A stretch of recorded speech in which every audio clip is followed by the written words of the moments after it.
Ian, what's going on, buddy? Welcome back to the show.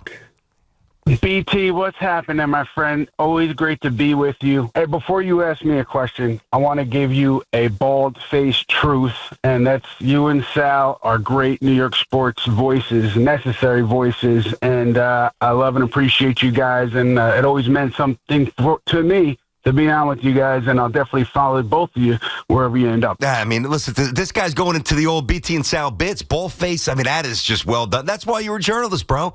Words make sense. You play off them well. Really. Hey, thank you from both of us. Thank you very much, man. That means a lot. All right, so here we are. The Cup tonight. Knicks are playing well. 5 straight wins, 9 of 10, over 120 a night. Top scoring team of the Eastern Conference. First of all, before we think where we think they could go, big picture, did you warm up to the Cup? I mean, are you okay with the Cup now? Where do you stand on this NBA Cup? Look, anytime games are being played and players are taking them seriously and guys are competing, I am all for that. I like the money aspect. I like the idea that, guys at the end of the roster can, double their salary and these guys, video coordinators, assistant coaches and such will get more money too if they win this thing. So I do like the monetary aspect. I'm into it. The banner is where I have an issue. There is no way on God's green earth this banner should be hung in Madison Square Garden. In those rafters in that building, BT, no way. No way. Listen, amen, but the NBA makes you. So what the Knicks need to do once they win, because we will win tonight, they got to make sure they put that somewhere other than the dusty 1973 banner. You cannot put it up there. That is sacrilegious. Can't do it. No, you can't. And then my thing is, I was talking to Hoff about it. Put it in the practice facility. That counts, right? Yeah. It's easy. Fine. Put it in the press room. Who cares who sees it? Yes, I would be embarrassed, though, for the Knicks and the Garden if it was up there. Yeah, but hold on a second. It's not the Knicks' fault. The NBA's making them do it, right? I mean, I guess. I think it's an NBA mandate. I'm pretty sure it is. Correct me if I'm wrong. I think Knicks owner James Dolan has not been shy about going against the NBA in the past. Yeah, that's true. Well, this is one of those times we want him to do that. Go against the NBA. All right, so the Knicks are playing well. They've had some injuries a little bit. Nothing crazy, knock on wood, nothing catastrophic. But obviously, Cat didn't enter the season in great health. He was a little bit jacked up. Obviously, Jalen was jacked up. OG with the hamstring. They're looking better and more in tune with what Brown is asking them, demanding them to do. And it seems like there's been, and Jalen spoke about this the other day, it seems like there's been now a bit of a shift where they kind of wanted to do what Brown was telling them to do, but now based on how Brown addressed them recently, now they're focused on doing what he is imploring them to do. I think they've grown as a team. Can you sense that as well? I do, especially, you look at the offense and you look at the success that they're having. And I also look, post-game locker room. These guys look settled, look happy as the year has gone on. Karl-Anthony Towns was not comfortable in his role early on. He was vocal about that. He said he didn't know what his role was going to be. Guys were finding their way. Josh Hart coming off the bench in an honest moment. I think he'd tell you he wasn't thrilled about that, but he would do whatever it takes for the team to win. So Mike Brown kind of sorts through all that, gets Josh Hart in the starting lineup, and they've really taken off. And I think anytime you have the success that they're having, you're going to trust in a system, and I think you just see the scoring kind of balanced out a little bit more, and Jalen Brunson still such an elite scorer, such a threat, but the shot attempts and the offense, it seems to be a little more varied this year than past years. I would agree. Talking to Ian Begley, of course, SNY, BT on the Fan here. So, but they're not perfect, as we know. When Mitchell's not on the court, they're a little vulnerable inside because Cat is a slow defender. And out of the little light behind the point. Now, listen, I like Kolek. I've seen him play for a long time, going back to his days at Marquette against St. John's. I like he's getting a little more rope lately, but we know they're going to upgrade that. What is their trust in the point guard spot right now behind Brunson?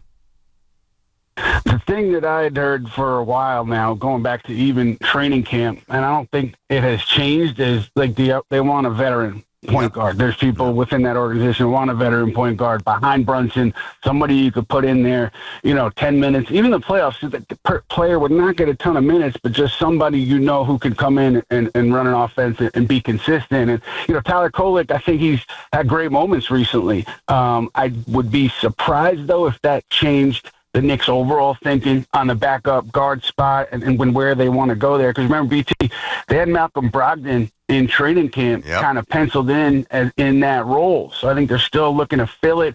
I talked about Jose Alvarado over on SNY. I was talking about him as a target for the Knicks. I'm sure they're looking at other players as well. I would think Schroeder is on their radar, but the idea to trade for a backup guard, I do think that's still in play. What about CP3? The thing is, if he wasn't playing for the Clippers, right, can he help the Knicks on the floor? I mean, no disrespect, Hall of Famer. I don't want him. These ties to Leon Rose, but I don't see how he would help them. I don't really want him. I don't want him. I think he's too slow. He'd be a turnstile on defense to get right by him. And I feel like I don't want to call him a malcontent because I think that's unfair. But, there's been some flare-ups wherever he's been the last few trips. We don't need that here. We got good chemistry. Yeah, and I asked after the Clippers and him had their divorce, and I was told no, and nothing's happening there. Right. And I don't have any reason to think that they've come off of that. So we'll see where it goes, but I don't think it'll be Chris Paul as the answer to that backup guard spot. I'm with you. All right, so the Pistons got off to a blazing start. Knicks are still second in the conference. We all remember that really tough, as I expected. I knew the Pistons were going to be tough last year. I knew the Knicks would win, but I didn't think it would be a cakewalk, and it wasn't. They're not physically afraid. How much better have they gotten from last year, the Pistons? I mean, they look great. It's just Cade Cunningham, to me, taking another step, and probably blasphemous to say it on this radio station at this time, but at some point in the next year or two, it's going to be not obvious, but a strong debate. Who's the best point guard in the East? Jalen Brunson, Cade Cunningham. And that's no slight to Brunson at all. It's just what Cade Cunningham can do, the trajectory that he's on, the idea that he has his team playing so well. This team doesn't have Malik Beasley, the best shooter in the league last year, and they're still humming along. And it's a credit to Cade, and it's a credit to J.B. Bickerstaff and the group. He's doing a great job. You still there, Beggs? I want to make sure you didn't drop. You got us? Yes, sir. Okay, there you go. Thanks. Sir. Yep. So that's the Pistons. The antithesis would be the Heat, who right now are, 9th or 10th in the conference. So you never rule them out because Pat Riley is slick and Spo is a stud and they got some good talent. The Giannis, we got to get the Giannis here. The Giannis possibility to the Knicks, he's going to get traded, I would imagine. So, I would worry about Miami being a real threat. First of all, start with the probability of Giannis being traded this season. Before the deadline, I think it is probably, I would go, I don't know, what do you say? Less likely than likely. I don't know what percentage you would put that on. 30-70? I say that because, I only say that because it is hard to get a deal done like that in season. All the moving parts and everything that Milwaukee is trying to do. You're seeing a few reports about the Bucks trying to go take a big swing at the deadline and do whatever they have to keep Giannis there. I'd be surprised if that materialized. But even then, can Giannis make his way to his preferred destination? It has been New York. Does he decide he's got to open it up because it's hard to get to New York? Does he decide then Miami? Either way, I just think a deal of that magnitude is more likely to happen in the offseason than in season, unless Giannis decides to be a bad guy and make things really uncomfortable and force his way out. That's not a part of his MO. That hasn't been him since he's been in the league. So that's why I put that percentage on it, BT, more likely after the season. Yeah, and even if it is, during, after, the Knicks would have to give up pretty much whatever they have remaining in terms of draft equity, which is not a ton because Bridges got that. And a ton of useful players. McBride's a given, and of course, big contracts. OG, Bridges, one of the two, maybe both. I don't want to say I don't know that it's worth it, but I don't know that it's the layup that some people think it is, right?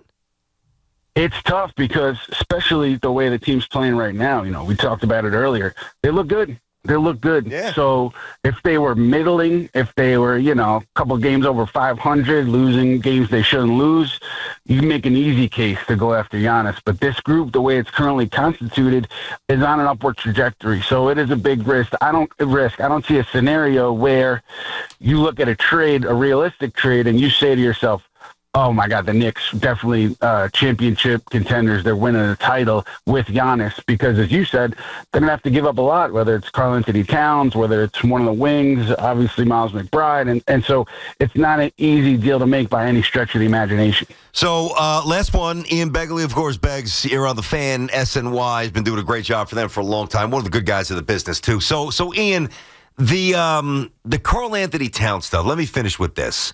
I catch a little bit of heat for this, and that's fine. I believe what I believe. I know he's good. I know.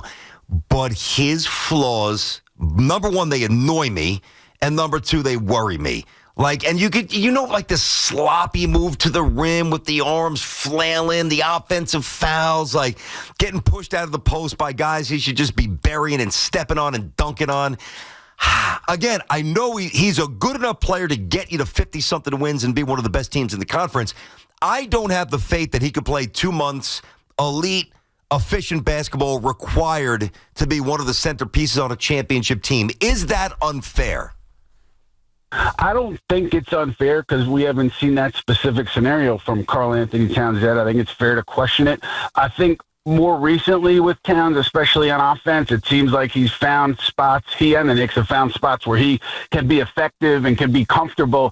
I think the fouls, the little cheapies, have always been an issue here in New York. If you get that out of his diet, maybe it's a different dynamic. And I'll say this, defensively, you look at him, you look at Jalen Brunson. Brunson gives you everything he has, but I think both of those guys you could say are substandard defenders. So when you have two of those guys in your starting lineup, how do you make up for it? With Hart, Anunoby, and Bridges, I think that's the best thing that they can do as currently situated. But I will say I think Towns, particularly defending the pick and roll a little bit lately, has shown you something else, and he can defend the rim.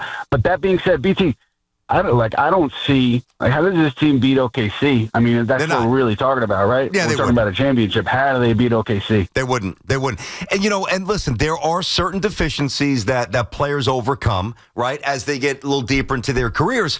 You bring up the cheap fouls with Cat. The reason why I don't think that's ever going to change, it's not so much even a recognition thing. It's a lack of athleticism that gets him in bad spots, and he's got to reach. And let's face it, he moves slow. And when you're a bit of a plotter, even just watching him get up the court after a basket, it's like, man, he's just moving in slow-mo. So I don't think the cheap fouls will ever go away because he's not going to get faster. He's only going to get slower as he gets older. Yeah, when you put it that way, I mean, it makes sense. I guess, Mike Brown preaches, play with your chest, specifically, on the perimeter. And then so that they preach the technique. He's talked to Towns about both the fouls and also talking to the refs after non-calls. And, both of those things on the surface seem correctable, but maybe, as you point out, with the fouls, maybe it's just not something that can ever go the other way. Hey, man, listen, I appreciate you coming on. I said I got to talk some Knicks before I finish this up, and I got to get Ian on. So I appreciate you carving out some time. I said I meant what I said at the top about your journalistic integrity and how you cover the sport and, how you're reliable. So I've always enjoyed reading you. Even going back to the old station, I've always enjoyed having you on. Class act, buddy. So thanks for hopping on today. Hey, BT, that means the world, brother. Really, really appreciate it and look forward to what you got going on next. And I will be right there listening wherever it is. And always, always, always great to be on with you. I get you on as a guest. Forget about listening. I'll get you on as a guest. No doubt, buddy. Thanks, dude. Let's do it. All right, man. Let's go. All right. There you go. Good cat. There's so much nonsense out there. Honestly, if I could just take a sledgehammer to the entire existence of social media, unless you're posting something to raise money for charity, I would just get rid of it entirely. I can't stand it. It's a necessary evil, to get the word out there for the BT and Sal live show. That's where it's good. but like the irresponsibility with journalism and just, lifting stories from other people. And I forget, I'm not even talking about the bullying. I'm not even going to get into that now, which is a massive, massive issue. But it's just been hijacked. It's not a lot you could trust out there. I trust Ian. He's a good guy, and he's good. And he loves covering the Knicks, and I love following him.